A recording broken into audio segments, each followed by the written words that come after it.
My name is Sister Olivia Rico, and I am a religious sister with the St. Francis Mission Sisters, whose religious community is in Woodford, Texas. Well, I am very blessed that I am in charge of 3 ministries with Father Rene. We are in charge of the Office for Vocations, which is the office that really promotes all the vocations in our diocese. We also have the Office for Seminarians, which is the office where the young men that have said yes to God's calling as priests begin their discernment. And then I was very blessed about 2 years ago that Bishop Kerber asked me to become the vicar for Consecrated Life. It's a beautiful ministry dear to my heart. It's a ministry that is connected to me. The Consecrated Life office does a lot of visiting with the consecrated women and the men. I go around the diocese, usually on a Friday, which is one of my favorite days, and I go and visit with them and just sit with them, hold their hand if they need to. Some of our women that are in far distant places like La Misa and Idalou, they are very isolated. So we try to bring the people of God to them. There are hermits, those 2 that are there, and they actually need a lot of presence. And so they bring prayer to the diocese, and we in turn bring the people of God to them. And so all 3 departments are very important to me, but especially the Office for Consecrated Life. Before I became a person working in this office, I was a teacher. I have always been a teacher at heart. So for me, when I have an opportunity to teach little ones, big ones, whoever, for me it's a joy. One of them is with the little children at St. Joseph's, and those are my little ones that I teach just the basics about Jesus, who he is, what he does, just to be Jesus to them. One with my 8th graders at Our Lady of Guadalupe in Slayton. Those are the older ones. Those already know who Jesus is. So for them, I'm teaching them how to be disciples of Christ. And also I throw in vocations, of course. In my ministries, everyone, the first thing they know is when they hear vocations, they think of priests and sisters and they get scared. And the first thing I tell them is that's not what it means. A vocation is a calling. Everybody has a calling. Everybody has been called. Even the abuelitas and abuelitos, the grandpas and grandmas can help. They can pass a little prayer card and ask for vocations. They can pray for their grandkids. They can pray for anybody. So everybody has a calling and everybody can help in this ministry.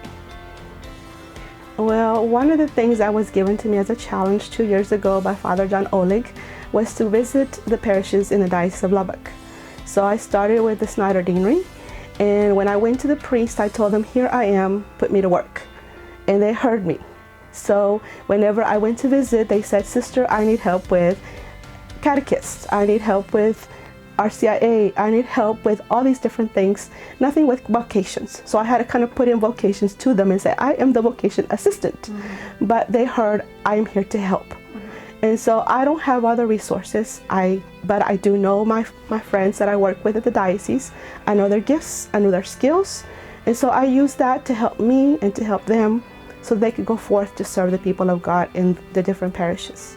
In the little rural areas of Snyder, the first thing the people said was, I want it in Spanish. And the first thing I told them is, I don't have it. And so I had to get smart and ask my friends at the Office of Communications to help me, because I don't know how to do that. I know how to translate, but I don't know how to put it together. Mm-hmm. And so I had to get creative with my friends and come up with resources. We have a little more now, but we still need more, a lot more work with that. But also in my ministry, I have found people that have told me, Sister, I can help you. And so I'm using their resources to help my resources so that we can get the Spanish resources. The people of God are now responding to us in the vocation ministry, and we now have in all 4 deaneries vocation teams, especially in the Brownfield and Snyder area. Every parish has 1 or 2 representatives, and so those people are helping me fulfill the mission that I myself and Father Rene could not do now. So that has been a blessing for us. In any ministry that we have in the diocese, in the parish, we need support financially. We can get creative, we can use a lot of resources that we have, but very little, but we still need to have some money to be able to fulfill that ministry. We need resources. We need the financial support of the people of God. Because whenever I go with them, I don't say, here I am, give me money. I go, here I am, I bring you a gift. The gift that you gave to me, I give back to you. They gave it to me monetarily. I give it to them in a piece of card. I give it to them in a book. I give it to them back, but in a different way. So I don't go empty-handed. I have the fame, and you can ask one of my friends, Selena, that I'm very famous for taking gifts. I receive a gift, I give it back. In our vocation office, we stay very busy. There is a rumor that Sister Oliva never stops. That's not a lie, I do sleep. But what we do is we have a lot of things, especially with the vocation office, with the promoting, with the going to the high school campus, talking on vocations, doing retreats, mini camps. During the summer, we have 2 very popular camps. One camp for young men, which is the Covadis camp for 3 days. We have the Fiat camp for young ladies for 3 days. We also have the mini camps at Snyder, very popular now. I like that. And with the Snyder Deanery, it's a very unique retreat, because with that one, they want to include everyone. They want the grandmas, the grandpas, the babies, everybody. And so that has been very unique for us, because I was like, wow, we're gonna have to get more people to help us with that one. But we know we can. Also with the Vocations ministry office, we do a lot of going to the different parishes, talking to the RCIA, talking to the youth, talking to the adults, Spanish and English, and then also identifying the young people, being their spiritual companions.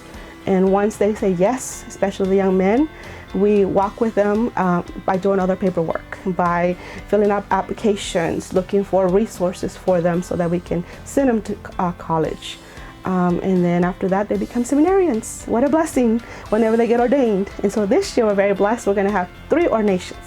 We're going to have 1 to the diaconate, and we're going to have 2 to the priesthood. Very beautiful journey that we walk with them, hold their hand. They're like little brides, because they sometimes panic with us, and so we panic with them, but together we do it. And also with the Consecrated Life Office, it's also a ministry where you just kind of are present to the sisters and the priest. We celebrate together with the bishop, have questions with the bishop, question and answers in the fall gathering. So we do a lot of promoting, being present, and just letting the people know that everybody has a calling, and we just got to find that calling. Well, I feel that as a consecrated person, I want to fulfill that mission, that I am called to be a disciple. The ministry that I am in is to be disciples to others, to be a servant to others. And so my desire every day, and my prayer every day, is to be Christ to others through my love and through my actions. Because I know sometimes words speak, but sometimes actions are more important. They want action, they want to see results. So if it means grabbing a broom because there is dirt on the floor, I go there. Whatever is needed, because that is what we're called to. We're called to be servant to others with love and action.